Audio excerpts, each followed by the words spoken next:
So my brother, the one that makes the movies he's in Dallas. And I made that one movie with him called Ghost Note. He makes horror movies, macabre kind of genre. And the Ghost Note one, I've seen a lot of people on YouTube getting views off of it. It's also on Prime. And so you can go in and watch it. It is a scary movie.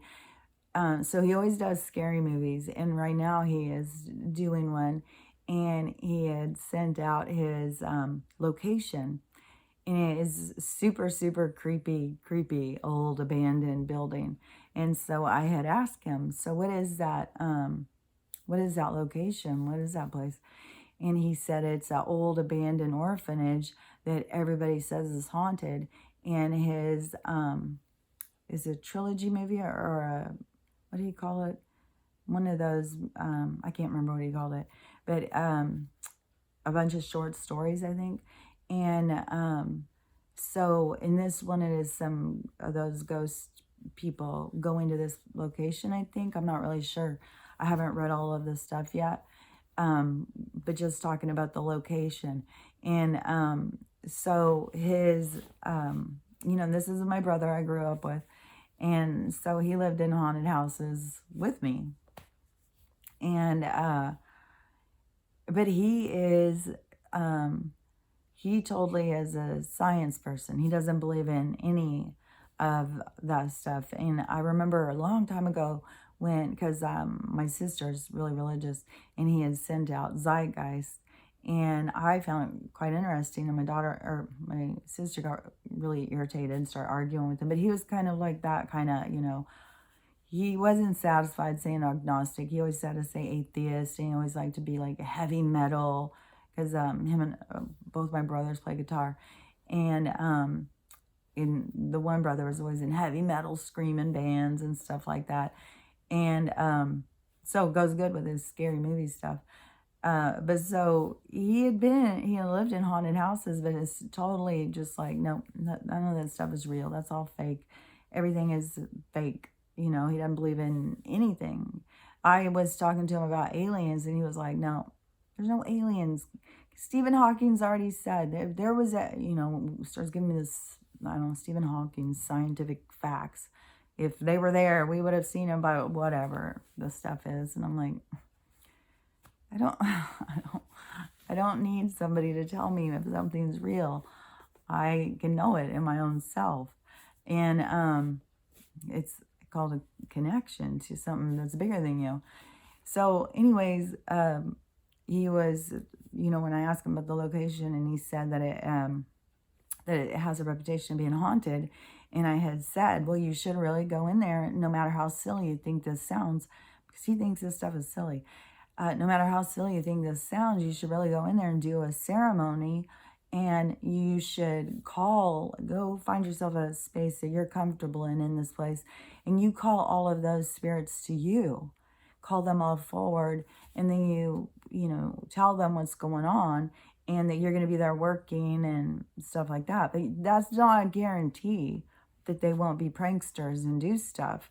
But you can at least, you got to think about this as an energetic kind of thing. Like, souls are energy. Souls have consciousness, so they can stay. Like, their body can die, but they can stay that same consciousness, especially if they don't have an awareness of something else, of, a conscious that is stuck like that is, their awareness has got them kind of stuck. But some of it is just, like an imprinted, stamped energy imprint that was a very, like a tragic situation, like where people move in, where a murder happens. And every time at the same time, it is like this shadows come out and replay this because it was an intense energy. Doesn't necessarily mean that those beings are just trapped there, but there are beings that are also not trapped on Earth, but just unaware that they can go and move out of this plane. They're trapped in their little situation or story. That's why people can come in and communicate with them and help them to see to move on. But that's not what he's going to do. So I had said, you should go in there and just, like, you gotta get it kind of in balance, like, uh, with you bringing this energy into an established energy like that. And so he said that there's a bunch of people who believe in ghosts, even though he doesn't. And so he said he probably will have to go in and do some kind of ceremony. So I said, when you do it, it would be really cool, because I've watched some of those ghost shows, and sometimes I'll put something down for the ghosts to move or play with or whatever. And I said, you should, after you do your ceremony, you should put some of that stuff down and put up cameras and see what happens. I would really like, that would be so interested. And, like B-roll too, like you could really have it out there. So anyways, I thought that was really cool. So I'm excited to see how it goes to be filming in there in the night. He said it was so scary that they didn't even want to go in there by themselves, and they sure didn't want to go in there at night. But I think they're going to be filming some at night.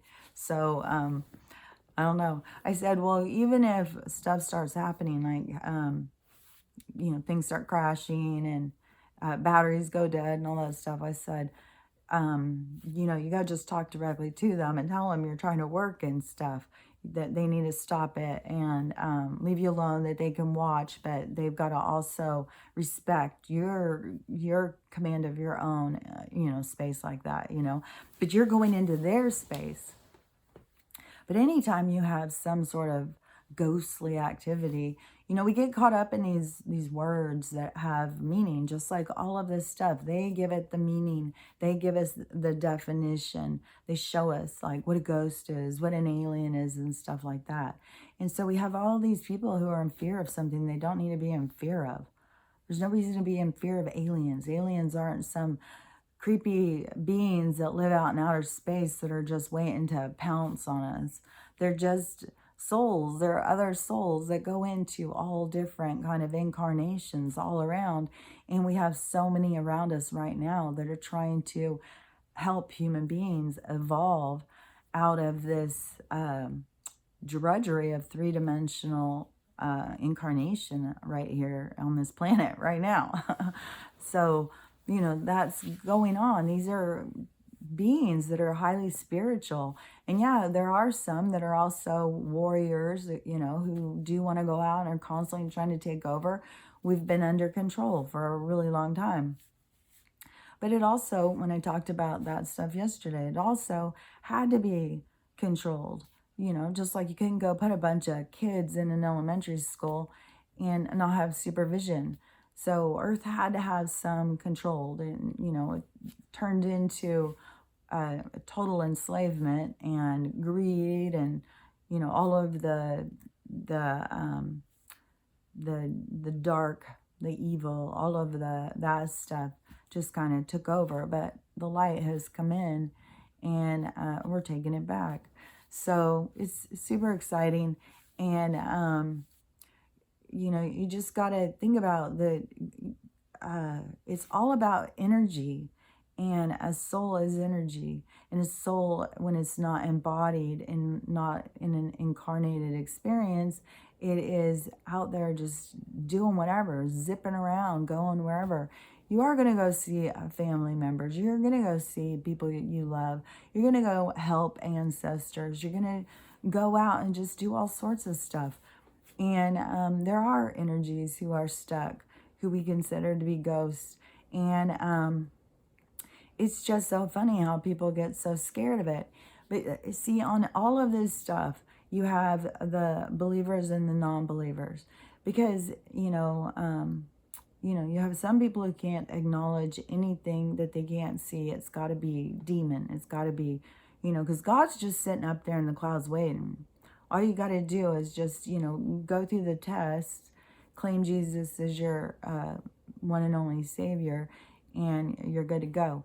So any of the other stuff that goes on down here is demons and devils and stuff like that.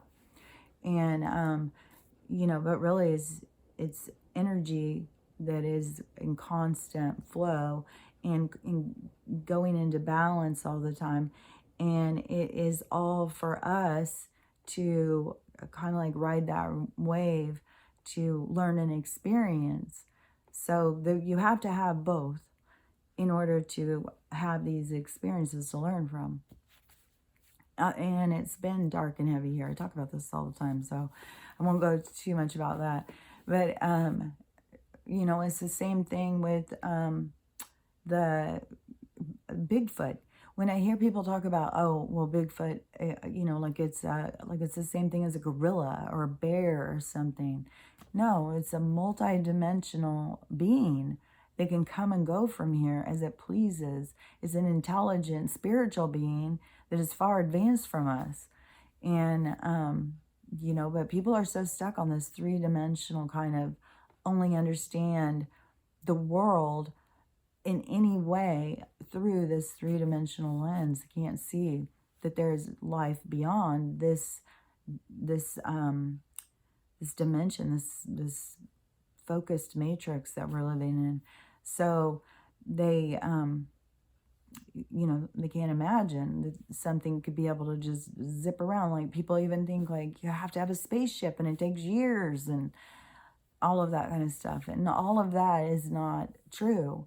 This is all about, it's all about when you say dimensions, see, I still think people really don't understand that the dimension is just, it's about frequency. It is about where you resonate. It's about your understanding. So your understanding can move you through dimensions. You can still be in one dimension, but you can be in multiple other. Is due to your understanding and your awareness, while you have other people who are completely trapped into this three-dimensional world, which is being manipulated by people that don't have your best interest in mind. So it gets more and more and more layers, more complicated and more complicated. But yeah, the beings that are out there, there's so many different ones, and they can move. They can move through dimensions, and they don't all just come in here just like this is good times. Three-dimensional is heavy. It's very, very dense, heavy energy.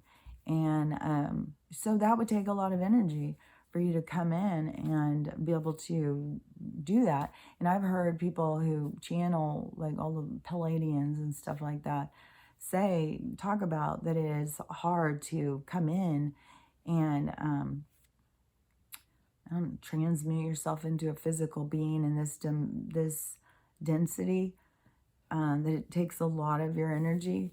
They have a lot more of,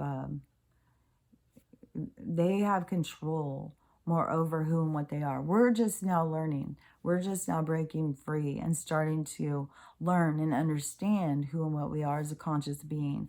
We're moving up through as this graduation occurs. So, you know, it's huge expansion for mankind.